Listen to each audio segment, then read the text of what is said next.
Pemirsa, khususnya mahasiswa Universitas Terbuka, selamat berjumpa dalam program perkuliahan Universitas Terbuka. Pada program kali ini, kita akan membahas mengenai probabilitas yang merupakan bagian dari mata kuliah Riset Operasi dengan kode ECMA 4413. Nah pemirsa, untuk mengetahui uraian materi ini, selamat menyaksikan.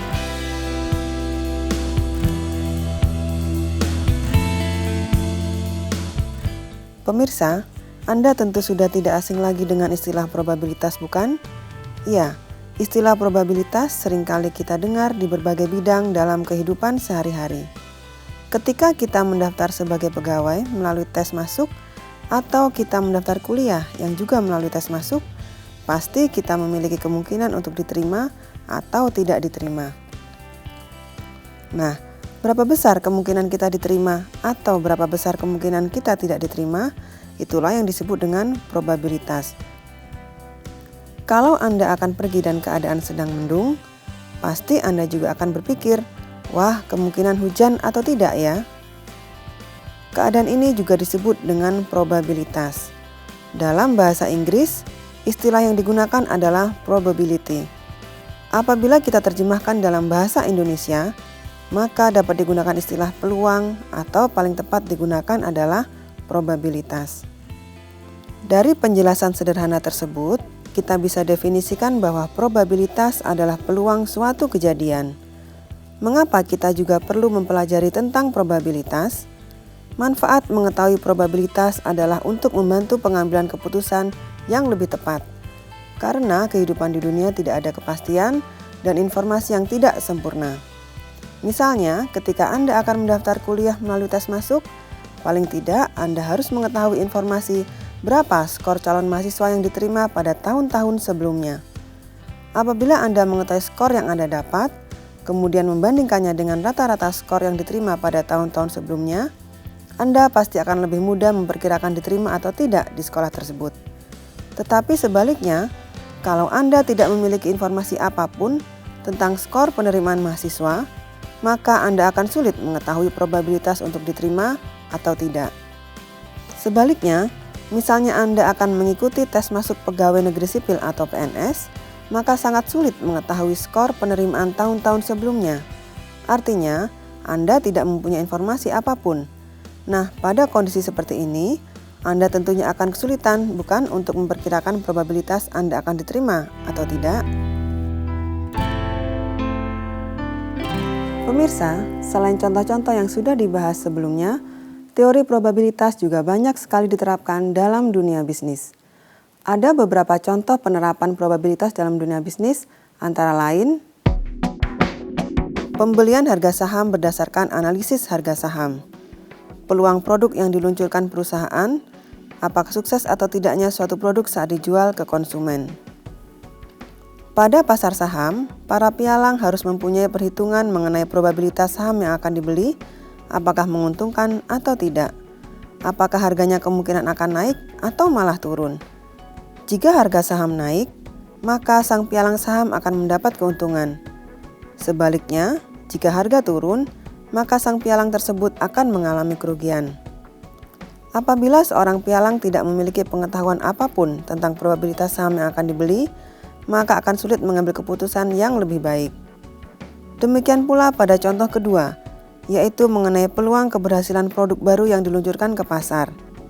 Suatu perusahaan harus memperhitungkan sukses atau tidaknya suatu produk baru diluncurkan ke pasar. Kalau perhitungan tersebut mendekati benar bahwa produk tersebut menguntungkan, maka produk layak untuk dijual dan sebaliknya. Tentu saja penentuan ini juga perlu menggunakan studi pendahuluan, misalnya apa saja kesukaan konsumen. Pemirsa, setelah Anda memahami contoh-contoh penerapan probabilitas dalam dunia bisnis, pertanyaan selanjutnya adalah, bagaimana kita mengetahui berapa besar probabilitas terjadinya suatu kejadian? Untuk itu, kemungkinan-kemungkinan dalam teori probabilitas, seperti yang akan kita bahas selanjutnya, dapat diterjemahkan menjadi angka-angka matematis, sehingga untuk selanjutnya dapat diolah secara kuantitatif. Probabilitas terjadinya suatu peristiwa dapat diukur dengan menggunakan angka minimum sama dengan 0 dan maksimum sama dengan 1. Kalau suatu peristiwa A memiliki probabilitas sama dengan 0 atau ditulis PA sama dengan 0, berarti peristiwa itu mustahil terjadi. Tetapi bila peristiwa B memiliki probabilitas sama dengan 1 atau ditulis PB sama dengan 1, berarti peristiwa B ini pasti terjadi. Peristiwa yang kita hitung dengan menggunakan teori probabilitas hanya peristiwa yang kemungkinan terjadi, yaitu probabilitas di atas 0 dan di bawah 1. Probabilitas untuk semua alternatif kejadian suatu peristiwa adalah 1. Misalnya, kalau terjadinya suatu peristiwa sama dengan 0,45, maka probabilitas tidak terjadinya peristiwa tersebut sama dengan 0,55. Pemirsa, bagaimana? Anda sudah paham bukan mengenai pengertian probabilitas? Selanjutnya, mari kita mempelajari bagaimana cara menghitung probabilitas. Ada dua pendekatan yang biasanya digunakan untuk menghitung probabilitas, yaitu pendekatan teoritik dan pendekatan frekuensi. Mari kita pelajari masing-masing pendekatan tersebut.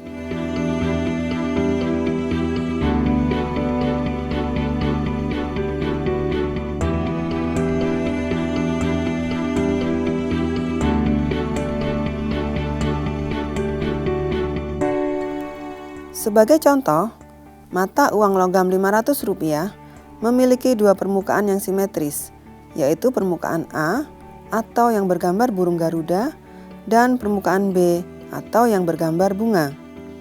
Apabila kita melemparkan mata uang tersebut ke atas, probabilitas munculnya permukaan A sama dengan 0,50 dan permukaan B juga sama dengan 0,50. Contoh kedua, suatu dadu yang memiliki 6 permukaan yang simetris, maka probabilitas diperoleh permukaan pertama sama dengan P1 sama dengan 1/6, atau berarti satu permukaan yang keluar dari 6 permukaan yang ada. Dengan demikian, maka permukaan kedua, ketiga, keempat, kelima, dan keenam masing-masing tentu saja juga memiliki probabilitas sama dengan 1/6. Kalau dadunya tidak simetris, tentunya probabilitas setiap permukaan tidak sama. Pemirsa, setelah Anda mengetahui cara menghitung probabilitas dengan pendekatan teoritik, sekarang mari kita pelajari cara menghitung probabilitas dengan pendekatan frekuensi. Pendekatan frekuensi sering disebut dengan pendekatan eksperimental. Dalam pendekatan frekuensi, probabilitas suatu peristiwa dihitung berdasarkan pengalaman, kejadian atau hasil yang pernah terjadi. Misalnya, kalau mata uang yang simetris dilemparkan 100 kali, diperoleh 48 kali permukaan A tampak di atas dan 52 kali permukaan B tampak di atas, maka probabilitas diperoleh permukaan A sama dengan 48/100 sama dengan 0,48. Sedang probabilitas diperolehnya permukaan B sama dengan 52/100 sama dengan 0,52. Contoh kedua, apabila suatu dadu yang simetris dilemparkan 60 kali, diketahui kalau permukaan nomor 1 diperoleh 9 kali, maka P1 sama dengan 9/60 sama dengan 0,15. Bila permukaan kedua diperoleh 12 kali, maka P2 sama dengan 12/60 sama dengan 0,20 dan seterusnya.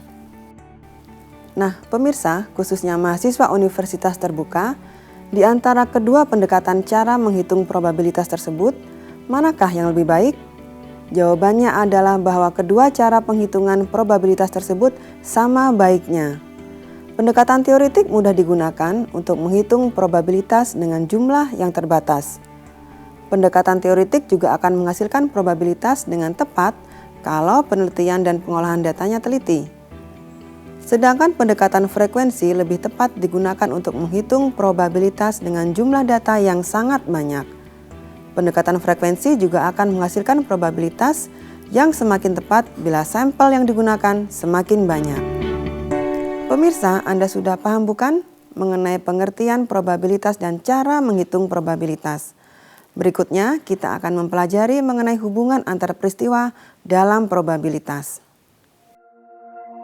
Pemirsa, hubungan antara peristiwa satu dengan yang lain dapat bersifat 1.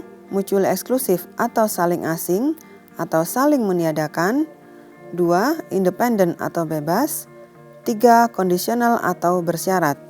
Berikutnya, kita akan bahas sifat hubungan antar peristiwa tersebut satu persatu. Hubungan mutually eksklusif terjadi apabila terjadinya suatu peristiwa mengakibatkan peristiwa lain tidak akan terjadi atau kedua peristiwa tersebut tidak akan terjadi pada saat yang bersamaan. Video berikut adalah contoh hubungan mutually eksklusif. Dalam suatu pelemparan mata uang, kalau diperoleh permukaan A di atas, maka tidak mungkin diperoleh permukaan B di atas. Atau jika permukaan A di atas, maka permukaan B ada di bawah.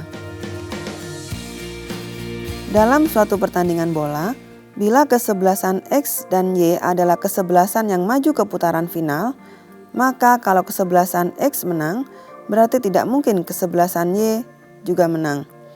Atau bila kesebelasan X menang, maka kesebelasan Y kalah.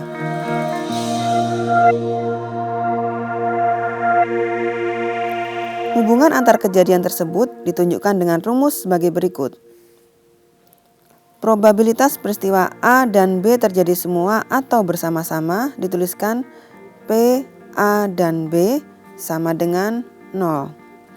Sedangkan probabilitas terdapat salah satu dari peristiwa A atau B yang terjadi, maka dituliskan PA atau B sama dengan PA plus PB. Sekarang coba perhatikan contoh berikut. Bila sebuah dadu yang simetris dilemparkan ke atas, probabilitas diperoleh setiap permukaan sama dengan 1/6. Maka, probabilitas permukaan nomor 1 dan nomor 2 tampak di atas sama dengan P, atau permukaan 1 dan permukaan 2 tampak di atas sama dengan 0. Atau tidak mungkin terjadi kedua permukaan akan muncul secara bersama-sama. Probabilitas permukaan nomor 1 atau nomor 2 tampak di atas sama dengan P, atau permukaan 1 atau permukaan 2 tampak di atas sama dengan 1/6 tambah 1/6 sama dengan 2/6. Ingat, pada hubungan mutually eksklusif, sifat matematika yang berlaku adalah sifat penjumlahan. Contoh lain adalah seorang dokter mengadakan percobaan pengobatan dengan INH terhadap 5 orang penderita TBC. Kelima penderita tersebut salah satunya akan sembuh. Besarnya peluang penderita kedua atau kelima untuk sembuh adalah P2 atau 5 sama dengan P2 plus P5 sama dengan 1/5 tambah 1/5 sama dengan 2/5. Pemirsa, setelah Anda mengetahui mengenai hubungan mutually eksklusif, selanjutnya kita akan pelajari hubungan independen. Hubungan independen atau bebas atau tidak terikat terjadi apabila suatu peristiwa A terjadi, maka peristiwa B boleh terjadi dan boleh juga tidak terjadi.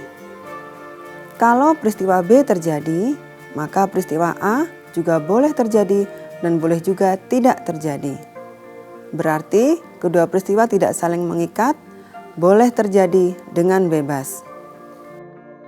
Contoh, apabila suatu koin dilambungkan 2 kali, maka peluang munculnya gambar burung Garuda pada lemparan pertama dan lemparan kedua saling bebas.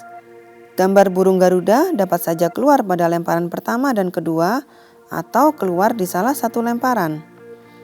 Artinya kejadian keluarnya gambar burung Garuda pada lemparan pertama tidak mempengaruhi keluarnya gambar burung Garuda pada lemparan kedua dan sebaliknya.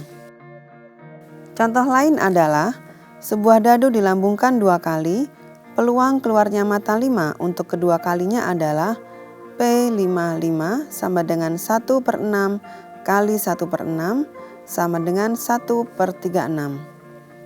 Contoh lainnya adalah sebuah dadu dan koin dilambungkan bersama-sama, peluang keluarnya hasil lambungan berupa sisi H pada koin dan sisi 3 pada dadu adalah koin atau PH sama dengan 1/2 Dadu P3 sama dengan 1/6 sehingga PH3 sama dengan setengah kali 1/6 sama dengan 1/12. Ingat, pada hubungan independen, sifat matematika yang berlaku adalah sifat perkalian. Pemirsa, berikutnya kita akan mempelajari hubungan kondisional. Dalam hubungan kondisional atau bersyarat, mempunyai arti terjadinya suatu peristiwa didahului oleh peristiwa lain sebagai peristiwa prasyarat. Misalnya, seorang bayi mula-mula dilahirkan, kita sebut peristiwa A, kemudian menjadi dewasa dan disebut peristiwa B.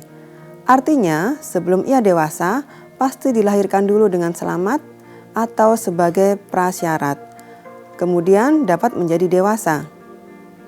Probabilitas peristiwa prasyarat atau peristiwa A biasanya ditulis dengan PA. Sedang untuk peristiwa B, probabilitas menjadi dewasa kalau dia sudah dilahirkan dengan selamat sama dengan PBA atau peristiwa B terjadi setelah peristiwa A. Contoh, 2 buah kartu ditarik dari satu set kartu bridge dan tarikan kedua tanpa memasukkan kembali kartu pertama, maka probabilitas kartu kedua sudah tergantung pada kartu pertama yang ditarik. Simbol untuk peristiwa bersyarat adalah PBA atau probabilitas B pada kondisi A. P, A dan B sama dengan PA kali PBA. Contoh soal, 2 kartu ditarik dari satu set kartu bridge. Peluang untuk yang tertarik keduanya kartu as adalah sebagai berikut. Peluang as pertama adalah 4/52 karena ada 4 kartu as dan jumlah kartu seluruhnya adalah 52, maka P as pertama sama dengan 4/52. Peluang as kedua dengan syarat as pertama sudah tertarik adalah 3/51 atau P as 2 as pertama sama dengan 3/51. Jadi P as pertama as kedua sama dengan P as pertama kali P as kedua as pertama sama dengan 4/52 kali 3/51 sama dengan 12/2652 sama dengan 1/221. Pemirsa, bagaimana? Anda sudah paham bukan mengenai sifat hubungan antar peristiwa? Pembahasan materi berikutnya mengenai distribusi probabilitas.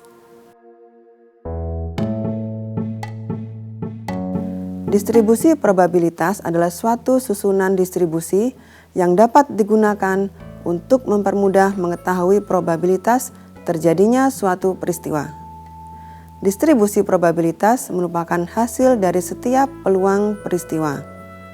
Dalam selangkaian percobaan probabilitas, distribusi probabilitas berisikan daftar dari keseluruhan hasil percobaan tersebut yang disertai dengan probabilitas masing-masing hasil tersebut.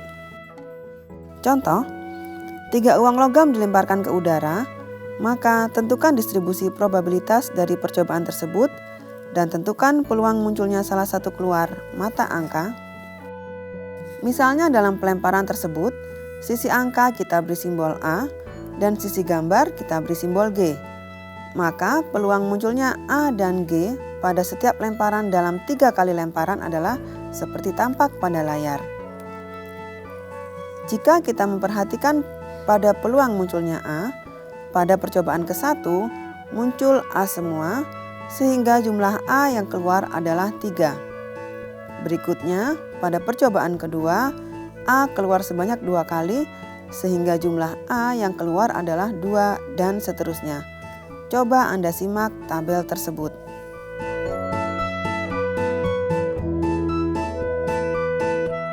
Dari hasil kemunculan sisi angka pada percobaan tersebut, selanjutnya dapat dirangkum pada tabel berikut. Jumlah tidak keluar angka adalah 0,25.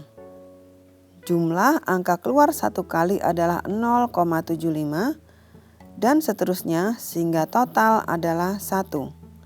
Inilah yang disebut dengan distribusi probabilitas. Pemirsa, pembahasan selanjutnya kita akan mempelajari mengenai distribusi binomial. Distribusi binomial adalah suatu distribusi probabilitas yang dapat digunakan bila mana suatu proses sampling dapat diasumsikan sesuai dengan proses Bernoulli. Misalnya, dalam pelemparan sekeping uang logam sebanyak 5 kali, hasil setiap ulangan mungkin muncul sisi gambar atau sisi angka. Begitu pula bila terdapat 2 macam kartu, yaitu kartu merah dan kartu hitam diambil berturut-turut, kita dapat memberi label berhasil bila kartu yang terambil adalah kartu merah atau gagal bila yang terambil adalah kartu hitam. Ulangan-ulangan tersebut bersifat bebas dan peluang keberhasilan setiap ulangan tetap sama, yaitu sebesar 0,5. Contoh, sebuah dadu dilemparkan sebanyak 5 kali. Diharapkan keluar mata 6 2 kali, maka kejadian ini dapat ditulis B 2,5,1/6, di mana X sama dengan 2, N sama dengan 5, dan P sama dengan 1/6, atau X adalah munculnya peluang angka 6 sebanyak 2 kali, N sama dengan pelemparan sebanyak 5 kali, dan P sama dengan peluang munculnya sisi 6 dalam 1 kali pelemparan atau 1/6. Contoh lain, probabilitas bahwa suatu komponen tertentu tahan terhadap uji kejut adalah 3/4. Probabilitas 2 dari keempat komponen berikutnya yang akan diuji akan bertahan adalah B, X, 3,1/4 sama dengan sebagai berikut.